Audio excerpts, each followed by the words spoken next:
প্রতি বছরের মতো এবারও সৌদি আরবের জেদ্দায় বাংলাদেশ কনসুলেট জেনারেলের উদ্যোগে আয়োজন করা হয় বৈশাখী মেলা। মেলায় ছিল দেশীয় খাবার, ঐতিহ্যবাহী পোশাক, সাংস্কৃতিক পরিবেশনা এবং নানা আয়োজন। জেদ্দায় বসবাসরত প্রবাসী বাংলাদেশিরা পরিবার পরিজন নিয়ে এতে অংশ নেন। সৌদি আরবের জেদ্দা থেকে মোহাম্মদ ফিরোজের রিপোর্ট।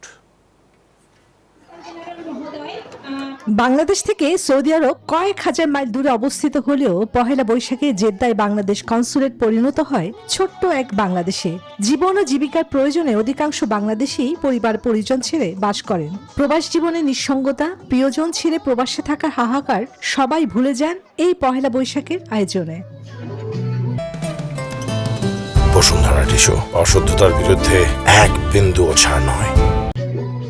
বৈশাখী মেলায় অংশ নেয় কনসুলেটের জেনারেল এবং ইংরেজি কারিকুলাম স্কুলের দুটি স্টলগুলিতে ছিল নানা ধরনের পিঠা ও পহেলা বৈশাখে নানা খাবার। বাংলাদেশ কনসুলেট জেনারেল জেদ্দার পক্ষ থেকে আমাদের বৈশাখী আয়োজনে একটা স্টলের আয়োজন করা হয়েছে।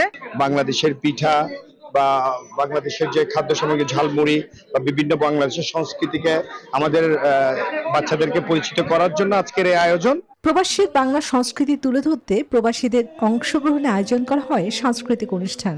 সবাই খুব উদযাপন করে, English school, Bangla school, consulate মিলে খুব সুন্দর আয়োজন করে।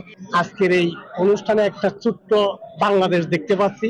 বাংলাদেশের সংস্কৃতির ধারাকে এগিয়ে নিতে এবং নতুন প্রজন্মকে এর সঙ্গে পরিচিত করতে প্রবাসে এমন আয়োজন করা হয়েছে বলে জানান consul general. Bangladesh console Jeddah একটা বৈশাখী উৎসবের আয়োজন করেছে।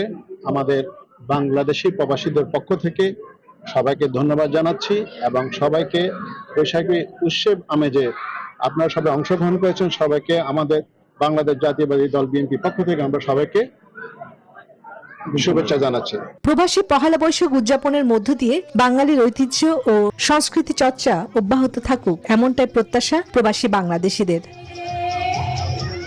Desk report, news 24।